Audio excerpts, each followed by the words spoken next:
Hi friends, ఎలా ఉన్నారు? ఓంకారం కార్యక్రమానికి స్వాగతం. ఈరోజు అనగా 27/2/2025 క్రోధినామ సంవత్సర ఉత్తరాయణ హేమంత ఋతువు కృష్ణపక్ష ఈరోజు గురువారం చతుర్దశి, తరువాత అమావాస్య. అలాగే ఈరోజు నక్షత్రం ధనిష్ట నక్షత్రం. ఈరోజు గురూజీ గారు మనకు తెలియజేసిన యోగక్షేమం, అలాగే రేపటి ఉదయం పూజ, మంత్రబలం మరియు తదితర విషయాలు అన్నీ కూడా ఇప్పుడు వీడియోలో మనం తెలుసుకుందాం. మనకి శివరాత్రి నిన్న అయ్యింది. శివరాత్రి రోజు రాత్రి అందరూ కూడా జాగరణ చేయడం జరిగింది. అయితే అలా జాగరణ చేసిన తర్వాత మనం ముఖ్యంగా చేయవలసిన పూజ ఏంటి అంటే శివపార్వతుల కళ్యాణం, అదే గిరిజా కళ్యాణం. గిరిజా కళ్యాణాన్ని పలు చోట్ల ఆచరిస్తూ ఉంటారు. చాలామంది లింగోద్భవ సమయంలో రుద్రాభిషేకం తరువాత కూడా ఆచరిస్తారు. అయితే చాలా చోట్ల మరుసటి రోజు ఆచరిస్తారు. ఇక్కడ గురూజీ గారు కూడా ఓంకారం కార్యక్రమంలో మనకి ఈ రోజున గిరిజా కళ్యాణాన్ని ఆచరించి చక్కగా చూపించారు. మనం టీవీలో చక్కగా చూడొచ్చు. అందరూ కూడా మిస్ అవ్వకుండా గిరిజా కళ్యాణాన్ని చూడడానికి ట్రై చేయండి. అయితే గిరిజా కళ్యాణం అంటే శివపార్వతుల కళ్యాణం చక్కగా ఆచరించండి. మనం ఎప్పుడూ కూడా ఏ దేవాలయానికి వెళ్ళినా, ఏ శివ ఆలయానికి వెళ్ళినా అక్కడ శివలింగం ఒక్కటే ఉంటుంది, శివుడు ఒక్కరే ఉంటారు. కానీ ఈసారి శివపార్వతుల్ని కలిసి దర్శనం చేసుకునే రోజు ఈరోజు. అందుకే ఈరోజు గిరిజా కళ్యాణంలో భాగంగా శివపార్వతుల్ని పూజిస్తాము. ఈరోజు మంత్రపరంలో కూడా మనమంతా గిరిజ మరియు శంకర అంటే శివపార్వతుల యొక్క ఇద్దరి నామాన్ని కూడా జపం చేసుకోవాలి. కాబట్టి ఈరోజు విశేషమైన మంత్రఫలం ఏమిటి అంటే ఓం గిరిజా శంకరాయ నమః,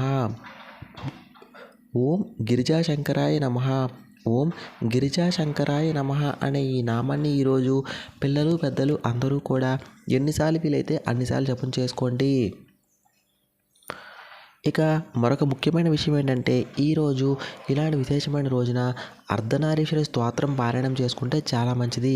కాబట్టి ప్రతి ఒక్కరూ కూడా ఈరోజు ఉదయం కానీ సాయంత్రం కానీ ఎప్పుడైనా సరే మన వీలు బట్టి వీలైతే వీలు చేసుకొని అర్ధనారీశ్వర స్తోత్రాన్ని ఎన్నిసార్లు వీలైతే అన్నిసార్లు పారాయణం చేసుకోవాలి.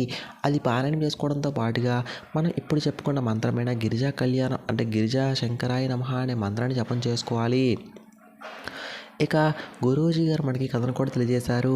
అంటే పరమేశ్వరుడు సతీదేవిని ఎలా వివాహం చేసుకున్నాడని, సతీదేవి మరణం తర్వాత, సతీదేవి అంతరించిపోయిన తర్వాత పార్వతీమాత జననం ఎలా అయింది, ఎన్నో జన్మలు పార్వతీదేవి ఎలా శివుడి కోసం వేచి ఉన్నారు అనే ఇలాంటి ఎన్నో విషయాలను గురూజీ గారు కూడా చిన్న కథలా వివరించారు. అవన్నీ తెలియజేసిన తర్వాత చక్కగా గురూజీ గారు పార్వతీ పరమేశ్వరుల కళ్యాణాన్ని ఆచరించారు. ఆ కళ్యాణాన్ని ఆచరిస్తున్నప్పుడు మనం సంకల్ప ముద్రలో కూర్చొని మన గోత్రనామాలు జపం చేసుకొని చక్కగా ఆ పూజను ఆచరించవచ్చు.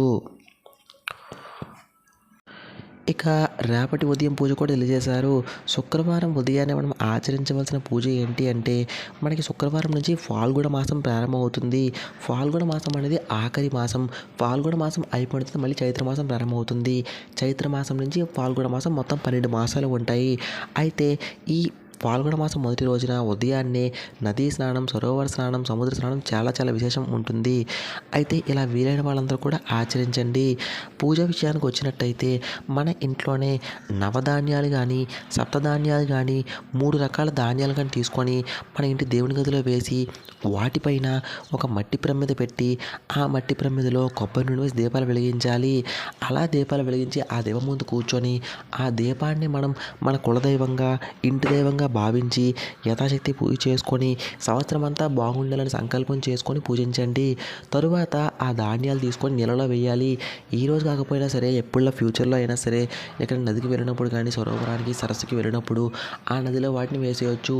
ఎన్నో గ్రహదోషాలు దూరమై సంవత్సరం అంతా కూడా శుభం జరుగుతుంది.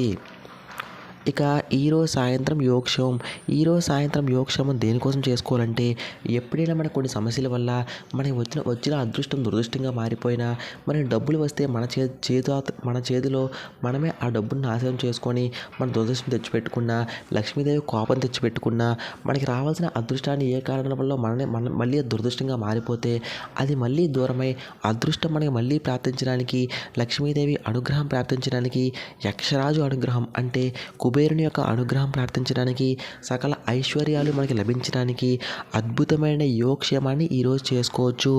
దానికోసం ఈరోజు సాయంత్రం మనం గంగా పూజను ఆచరించాలి. మన ఇంటికి ఈశాన్యంలో కానీ నైరుతిలో కానీ బయట ఒక చెంబులో నీళ్లు వేయండి. ఆ నీళ్ళలో పూలు అక్షంతలు వేసి చక్కగా ప్రార్థించుకొని అంతా శుభం జరగాలని, ఐశ్వర్యం అదృష్టం ప్రాప్తించాలని సంకల్పం చేసుకొని అలానే నైట్ అంతా వదిలేయాలి. ఇక మరుసటి రోజు ఉదయం మనం స్నానం చేసుకున్న తర్వాత ఇప్పుడు ఆ చెంబుతో నీళ్లు తీసుకొని వచ్చి ఇప్పుడు ఆ చెంబులో నీళ్లు మన ఇల్లంతా ప్రోక్షణ చేసుకొని మిగిలిన నీళ్ళు తీసుకెళ్ళి తులసి మొక్కకు వేసేయాలి. ఇలా చేయడం వలన మనకి దారిద్ర్యం దూరం అయిపోతుంది. యక్షరాజు అనుగ్రహం అంటే కుబేరుని యొక్క అనుగ్రహం కలుగుతుంది. సకల ఐశ్వర్యాలు మనకి లభిస్తాయి. అయితే ఎవరికైనా సరే ఇంటి బయట ఈశాన్యంలో కానీ నైరుతిలో కానీ ఇలా చెంబుతో నీళ్ళు పెట్టడం కుదరదు, ఇంటి బయట ప్లేస్ లేదు అనుకునే వాళ్ళు ఇంటి లోపల వైపులే అంటే కాంపౌండ్ లోపలైనా లేదా ఇంటి లోపలైనా సరే పెట్టుకోవచ్చు. ఇంటి లోపలే చెంబుతో ఇలా నీళ్ళు పెట్టుకొని మరుసటి రోజు ఉదయం వీళ్ళంతా ఇప్పుడు మనం చెప్పుకున్నట్టుగానే ప్రోక్షణ చేసుకొని తులసి మొక్క వేసుకొని అన్ని చక్కగా ఆచరించవచ్చు. తప్పకుండా ఆచరించండి. దారిద్ర్యం దూరమే సకల ఐశ్వర్యాలు పొందడమే కాకుండా లక్ష్మీదేవి అనుగ్రహం, కుబేరుని యొక్క అనుగ్రహం కూడా లభిస్తుంది. ఇది ఈరోజు యోగక్షేమం. ఫ్రెండ్స్, మన పాత ఛానల్ పోయిందని అందరికీ తెలిసిందే కదా. అయితే ఈ ఛానల్ని సబ్స్క్రైబ్ చేసుకోండి. రోజు ఇందులోనే వీడియోస్ వస్తూ ఉంటాయి.